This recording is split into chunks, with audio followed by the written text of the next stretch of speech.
Welcome to my channel Arts and Literature. Today I will explain of Studies by Francis Bacon line by line and explain you a short summary of this essay. The quote suggests that studies or education serve multiple purposes. They bring delight by satisfying our intellectual curiosity, serve as an ornament by enriching our character and aesthetic appreciation, and enhance our abilities by equipping us with practical skills and knowledge.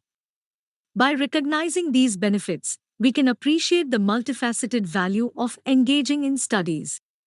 Delight, studies can be a source of pleasure and satisfaction.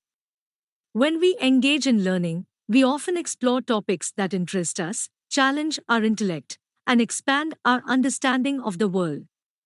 This pursuit of knowledge can be inherently enjoyable and pleasurable. It allows us to satisfy our curiosity, discover new perspectives, and experience the thrill of acquiring insights and understanding. Ornament, studies can enhance our character and enrich our lives aesthetically. By engaging in education, we broaden our horizons, deepen our understanding of various subjects, and develop cultural awareness. It enables us to appreciate the beauty of art, literature, history, and other forms of human expression.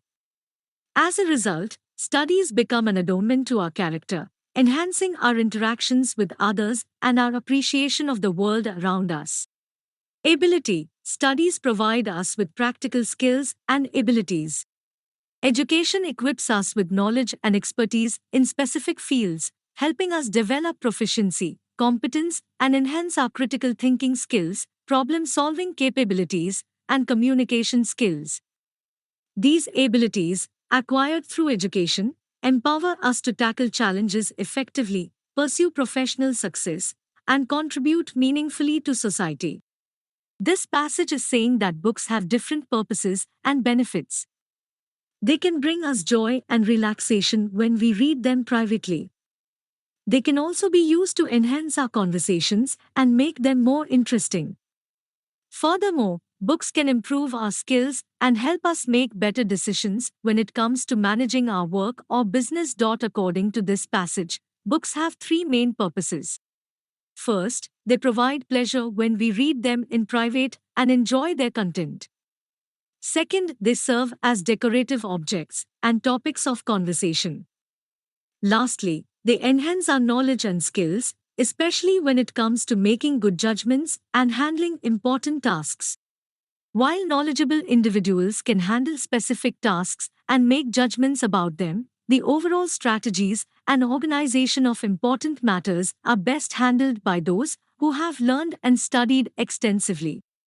In other words, experienced and educated people are better suited to make important decisions and plan out complex situations. This statement means that there are three ways of misusing knowledge or studying too much. Sloth, spending too much time studying without taking action or applying what you have learned is considered laziness. It's important to strike a balance between studying and putting your knowledge into practice. Affection, using your knowledge solely to impress others or to show off is seen as artificial or fake. It's not genuine because the purpose of knowledge is not just to adorn or decorate yourself, but to genuinely understand and apply it in meaningful ways. Humor of a scholar, relying solely on academic rules or theories to make judgments or decisions, is considered narrow-minded or limited.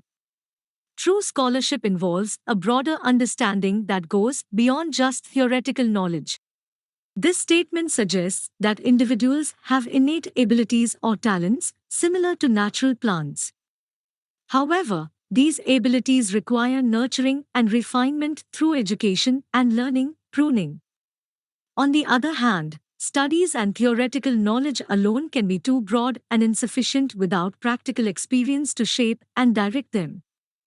In other words, natural talents need to be honed through study, while theoretical knowledge needs to be grounded and limited by real-world experience to be truly effective. This statement suggests that different types of people have different attitudes towards studies. Crafty individuals tend to criticize or downplay the importance of studying because they often have ulterior motives or hidden agendas. Simple-minded people, on the other hand, tend to admire and appreciate studies without necessarily understanding their practical application. However, wise individuals recognize the value of studies and utilize them effectively. They understand that studies alone do not provide wisdom, but rather it is the wisdom gained through observation and practical experience that goes beyond what studies can teach. In simpler terms, crafty people dislike studies, simple minded people like studies without understanding their practicality, while wise individuals use studies as a tool to gain wisdom, which is ultimately acquired through real world observation and experience. This statement advises how to approach reading and learning.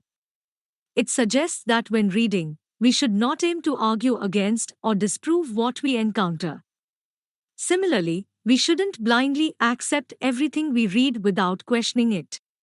Additionally, the goal should not be to engage in superficial conversations or debates based on what we have read. Instead, we should read to carefully evaluate and think about the information presented. In simple terms, it means that reading should be done with an open and critical mind, considering and analyzing what we read rather than immediately accepting or rejecting it. This statement suggests that not all books should be approached in the same way.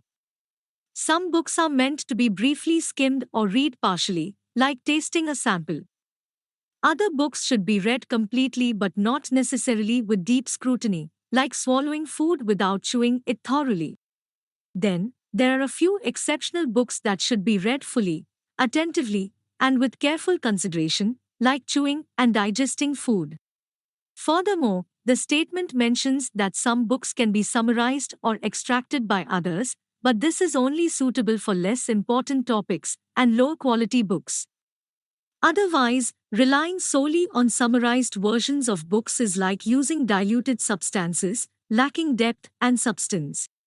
In simpler terms, the statement suggests that different books require different reading approaches. Some books can be skimmed or read selectively, others should be read completely but not too critically, and a few special books deserve thorough and attentive reading. Additionally, while summarizing books can be useful for less significant works, it is not recommended for important or high-quality books as it may lead to a loss of valuable insights. For now, that's it. We have discussed lots of things. In the next video, I will explain the rest part of this essay. If you like my video, do like, comment, and share, and don't forget to subscribe. See you in the second part of this video.